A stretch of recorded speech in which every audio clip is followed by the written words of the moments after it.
عزیز دوستو، ہم جس دین کے ماننے والے ہیں وہ دین برحق ہے، اور جس پیارے محبوب صلی اللہ تعالیٰ علیہ وسلم کے ہم ماننے والے ہیں وہ محبوب علیہ السلام اللہ کے آخری رسول ہیں۔ نبی اکرم صلی اللہ تعالیٰ علیہ وسلم کامل، اکمل اور مکمل دین لے کر تشریف لائے۔ اب یہ دین اسلام ایسا مضبوط، ایسا مستحکم دستور حیات ہے کہ قیامت تک اسی دین کا سکہ چلے گا۔ وقتی طور پر جو حالات امت پر اس وقت گزر رہے ہیں اس میں امت محکوم نظر آتی ہے، کمزور نظر آتی ہے، اور ہم دیکھتے ہیں کہ غیروں کا رعب بھی ہمارے حکمرانوں کے چہروں اور ان کے لہجوں پر نظر آتا ہے۔ جو قومیں کسی کا رعب اختیار کرتی ہیں، کسی شخص کو اس طرح کا بڑا جانتی ہیں کہ احساس کمتری کا شکار ہو جاتی ہیں، وہ اپنی آنے والی نسلوں کو کبھی مضبوط نہیں کر پاتی۔ ہمارے مزاجوں میں اور ہمارے روزمرہ کے معاملات میں کچھ چیزیں اس طرح کی رکھ دی گئی ہیں کہ لوگ احساس کے نیچے دبتے چلے جا رہے ہیں۔ برادریزم ایک بہت بڑا ایشو رہا ہمارے ہاں۔ میں بڑی درد کے ساتھ یہ بات عرض کیا کرتا ہوں کہ زیادہ گناہ اور زیادہ جرم اس بندے کا نہیں جو اپنی برادری کو بڑا سمجھتا ہے، بلکہ زیادہ مجرم وہ ہے جو اپنی برادری کو چھوٹا سمجھتا ہے۔ اس نے کیوں اپنے اندر احساس کمزوری پیدا کیا؟ اس کو کیوں ضرورت پیش آئی یہ کہنے کی کہ میں کسی کمزور قبیلے سے تعلق رکھتا ہوں؟ اسے کھل کے کہنا چاہیے تھا کہ میں بھی جناب آدم کا بیٹا ہوں۔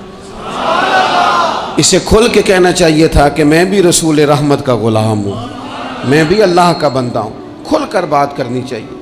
احساس کے نیچے دب جانا، پریشان۔ پھر اسی طرح کا معاملہ امیری غریبی کا ہے۔ غربا کیوں یہ سمجھ بیٹھتے ہیں کہ جس کے پاس پیسے زیادہ ہیں شاید فضل بھی زیادہ اسی کے پاس ہے؟ کیوں اس احساس سے باہر نہیں آتے؟ اگر دولت بہت اعلیٰ ہوتی نا اور بڑی ہی قیمتی ہوتی تو سب سے زیادہ سیدہ فاطمہ زہرا کے گھر میں ہوتی، سب سے زیادہ تجوریاں سیدہ عائشہ صدیقہ کے پاس ہوتی، لیکن یہ زیادہ قیمتی نہیں تھی، اس لیے دروازہ رسول پہ بھی نہیں تھی۔ تو اسی طرح کا معاملہ کچھ لوگوں کا ہے۔ میں نے اپنی زندگی میں یہ دیکھا ہے کہ مذہبی ماحول سے وابستہ لوگ کئی دفعہ بڑے پریشان ہو جاتے ہیں کہ میں تو مولوی صاحب ہوں، اور محلے کا مولوی بنا کے جب کسی کو رکھا جاتا ہے تو بیچارہ ویسے بھی پریشان ہو جاتا ہے۔ اس کی ذمہ داری ہوتی ہے کہ تو نے وقت پہ جنازہ پڑھانا ہے، ٹائم پہ کول پہ آ جانا، 10ویں پہ وقت پہ پہنچنا، غیر حاضر نہ ہونا۔ کچھ جگہوں پہ یہ بھی رواج ہے کہ جناب آپ کو 7 دن اور 10 دن مسلسل بیٹھنا ہے اور پڑھائی کرنی ہے۔ وہ آہستہ آہستہ آہستہ آہستہ بچے احساس کا شکار، یعنی قرآن شریف پڑھنے والے بچے اور کتاب و سنت کی تعلیم حاصل کرنے والے بچے، لیکن انہیں یہ کہا جاتا ہے کہ چلو فلانی جگہ قرآن پاک پڑھنے چلتے، قرآن پڑھنے جا رہے ہیں۔ قرآن انقلاب کی کتاب ہے، قرآن بندے کو عروج دیتا ہے، لیکن ان بچوں کی ذہنی ساخت یہ بنائی جا رہی ہے کہ چلو قرآن پاک پڑھنے چلتے ہیں، وہاں بریانی ملے گی کھانے کو، گوشت ملے گا کھانے کو۔ شکایت ہے مجھے یا رب خدا بندان مکتب سے، سبق شاہی ہے بچوں کو دے رہے ہیں خاک بازی کا۔ اتنی چھوٹی جب آپ کسی کی سوچ بنا دیتے ہیں تو پھر وہ آپ کہیں کہ وہ انقلاب برپا کرے، وہ کوئی بڑا کارنامہ سر انجام دے، یہ ہوتا نہیں، ممکن نہیں ہوتا۔ جب آپ آہستہ آہستہ کر کے احساس کمزوری کے نیچے دبتے چلے جاتے ہیں، دبتے، حالات خراب ہو جاتے ہیں۔ ہمارے بزرگ ہمیں کہا کرتے تھے کہ مولوی ہونا کوئی تانا ہے، اور ہم نے حالات بدلتے دیکھے۔ ایک ٹائم ایسا تھا کہ مولوی ہونا لوگ تانا سمجھتے تھے، ہمیں بھی کہا مولوی صاحب ادھر آئیں۔